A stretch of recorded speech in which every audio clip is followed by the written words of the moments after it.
تحفظ دین کا کارواں رواں رواں رواں رواں رواں رواں رواں رواں رواں رواں تحفظ دین کا کارواں رواں رواں۔ آقا علیہ السلام کی وفات کے وقت جو سب سے اہم مسائل پیش آئے، سب سے مشکل مسائل پیش آئے، سارے صحابہ سر جوڑ کے بیٹھے ہیں، سب کے اندر ایک فکر طاری ہے، اضطراری حالت طاری ہے کہ اب کیا بنے گا۔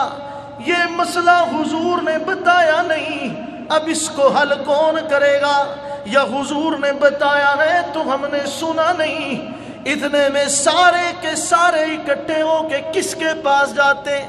حضرت سیدنا صدیق اکبر کے پاس جاتے ہیں۔ حضرت ابوبکر صدیق فرماتے ہیں بتاؤ کیا ہوا، کیوں پریشان ہو؟ کہنے لگے آقا علیہ السلام اس دنیا سے تشریف لے گئے، لیکن حضرت ہمیں یہ نہیں پتا کہ نبوت کو غسل کیسے دیا جائے گا۔ نبوت کو غسل کپڑوں میں دیا جائے گا یا کپڑے اتار کے دیا جائے گا، یا غسل دیا بھی جائے گا کہ نہیں دیا جائے گا؟ بڑا مشکل مسئلہ تھا۔ سارے کے سارے وہاں پہ موجود تھے، امام القضاء سیدنا علی بن طالب بھی وہاں پہ موجود تھے۔ حضرت ابوبکر صدیق فرمانے لگے یارو،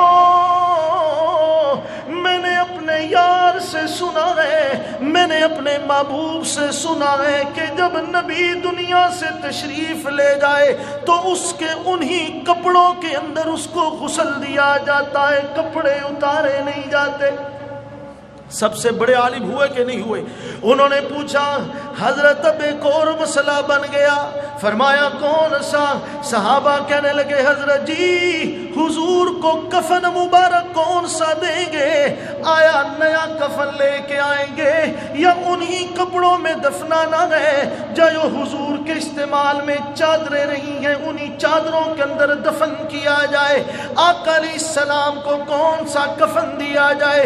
ہمارے علم میں نہیں۔ اس وقت جتنی صحابہ کی کثیر تعداد موجود تھی، ساری کی ساری بے بسی کے عالم میں تھی۔ سب سے پہلے اگر کسی نے بتایا تو سیدنا صدیق اکبر تھے۔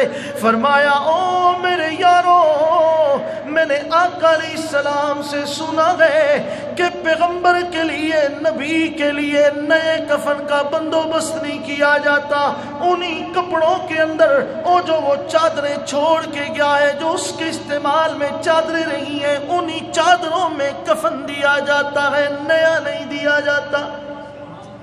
فرمایا کہ جو سب سے بڑا عالم ہو، 1,45,000 صحابہ میں سب سے بڑا عالم کون؟ سب سے بڑا عالم کون؟ حضرت صدیق اکبر۔ اس کے بعد مسئلہ آیا کہ جنازہ کیسے پڑھا جائے۔ مسائل مشکل تھے کہ نہیں تھے؟ تھے کہ نہیں؟ ادھر ہمارا کوئی بڑا استاد، بڑا شیخ الحدیث، بڑا پیر کوئی دنیا سے چلا جائے تو اس کے شاگرد، مریدین، متعلقین جتنے ہوتے ہیں فکر مند ہوتے ہیں کہ نہیں ہوتے؟ قبر کہاں بنائی جائے، جنازہ کون پڑھائے گا، کفن کیسا ہو، فکر ہوتی ہے کہ نہیں ہوتی؟ اور وہ تو امام الانبیاء، خاتم النبیین، وجہ تخلیق کے کائنات تھے، اور پاس جان نثار تھے جنہوں نے اپنا تن من دھن سب کچھ نبوت کے قدموں میں نچھاور کیا تھا۔ پریشان ہے کہ کیا کیا جائے، پاک پیغمبر کا جنازہ کیسے پڑھا جائے گا؟ جنازے کی امامت کوئی کروائے، اگر کروانی ہے تو کون کروائے؟ اگر کون کروائے؟ صدیق اکبر ہی کروائے، کیونکہ امام آقا علیہ السلام نے بنایا۔ سارے صحابہ حضرت ابوبکر کے پاس پہنچے۔ فرمایا نا، پیغمبر کا جنازہ اس انداز میں نہیں ہوگا جس انداز میں میرا اور آپ کا ہوتا ہے، بلکہ سب جاؤ، 2-2 3-3 4-4 چلے جاؤ، حضور کے اوپر درود پڑھ کے واپس آ جاؤ، یہی نبوت کا جنازہ۔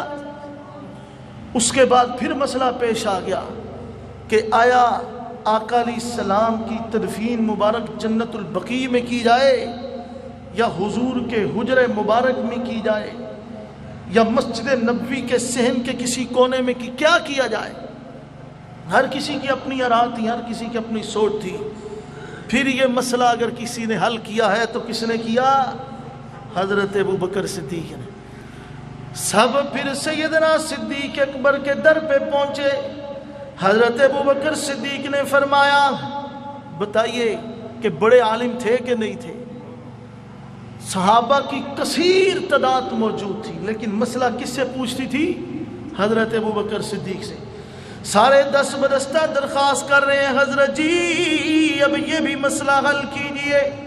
حضرت سیدنا صدیق اکبر نے فرمایا میں نے آقا علیہ السلام سے سنا ہے، آقا علیہ السلام نے فرمایا ہے کہ یاد رکھو جہاں بھی کسی نبی کی جان اس کی بدن سے نکل جائے، اس کی روح پرواز کر جائے، جس جگہ پہ کرے وہی جگہ اس نبی کا مدفن ہوا کرتی ہے۔